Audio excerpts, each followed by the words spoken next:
Pemirsa, aksi kabur-kaburan hingga protes pengendara motor mewarnai razia justisi penggunaan masker yang digelar Satpol PP di Kemayoran, Jakarta. Petugas mendapati 3 remaja berboncengan dalam satu motor tanpa mengenakan helm dan masker.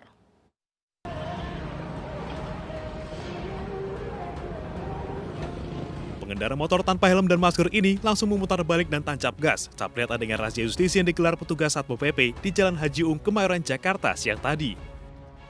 Begitu juga dengan pemotor yang kabur saat mengetahui adanya razia.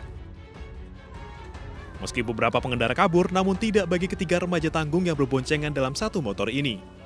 Tanpa memakai helm dan masker, ketiganya pun langsung ditindak petugas.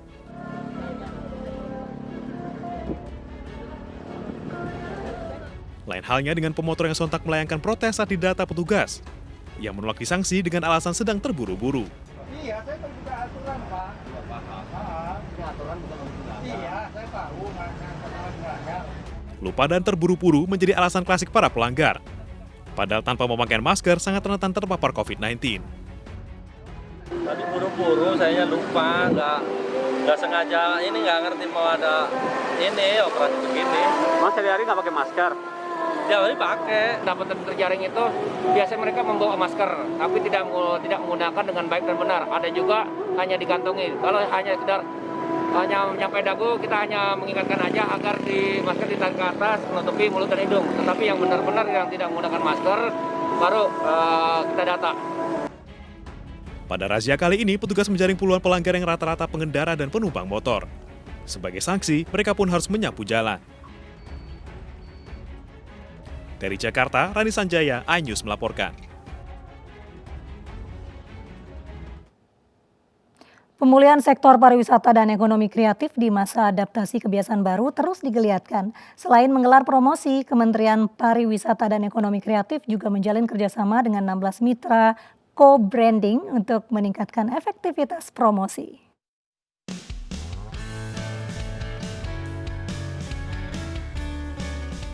Di masa adaptasi kebiasaan baru, masyarakat diajak untuk berwisata sehat, aman, dan nyaman sebagai upaya memulihkan sektor pariwisata dan ekonomi kreatif. Sejumlah destinasi pun telah dibuka dan dapat dikunjungi dengan penerapan protokol kesehatan CASE, kebersihan, kesehatan, keamanan, dan ramah lingkungan. Untuk mendukung pemulihan sektor ini, Kemenparekraf menjalin kerjasama dengan 16 mitra co-branding bertajuk Wonderful Day with Wonderful Indonesia. Para mitra telah merancang program-program yang akan dikolaborasikan baik dengan Kemenparekraf maupun multi kolaborasi dengan mitra lain pada 2021. Untuk menyelenggarakan pariwisata itu tidak bisa sendiri, jadi kita harus bermitra. Nah, kali ini kita bermitra dengan yang related tentunya ya, ada theme park, ada restoran, ada jasa transportasi, ada online travel agent, bahkan ada fotografi. Jadi ini benar-benar sektor yang terkait dengan pariwisata dan ekonomi kreatif. Tidak hanya memulihkan sektor pariwisata dan ekonomi kreatif, kerjasama dengan mitra diyakini akan meningkatkan jumlah perjalanan wisatawan Nusantara dan kunjungan wisatawan mancanegara, serta nilai dari sektor ekonomi kreatif seperti kuliner, fashion, dan kria. Tim Liputan iNews melaporkan.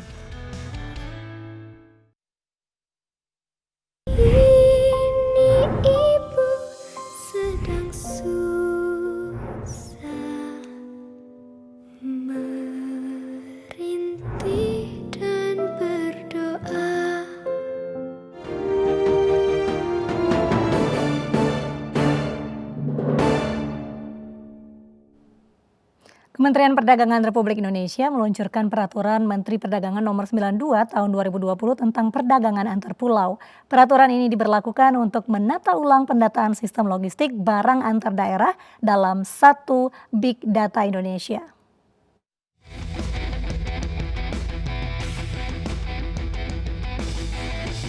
Peraturan Menteri Perdagangan Nomor 92 Tahun 2020 tentang perdagangan antar pulau merupakan turunan dari Instruksi Presiden Nomor 5 Tahun 2020 tentang penataan ekosistem logistik nasional. Peraturan ini untuk tata kelola logistik barang secara nasional dan terpadu dalam satu Big Data. Dengan peraturan ini, pelaku usaha hanya cukup memasukkan data melalui SINSW atau Sistem Indonesia National Single Window. Pendataan logistik antar pulau ini lebih mudah, sehingga pemantauan kebutuhan pokok dapat secara real time dan tidak ada lagi tumpang tindih aturan antar kementerian dan lembaga. Dengan Permendak ini, karena Permendak ini disusun semua lembaga, kementerian terkait, bahkan para pelaku usaha juga diajak bicara. Harapan kami adalah kita mempunyai big data, data yang menunjukkan baik itu ketersediaan maupun harga tentunya untuk khususnya bahan pokok di satu daerah tertentu. Dengan demikian, kita akan melihat daerah mana yang surplus, daerah mana yang minus. Selama 1 tahun aturan ini disosialisasikan, seluruh pengusaha bisa mendaftar ke dalam sistem.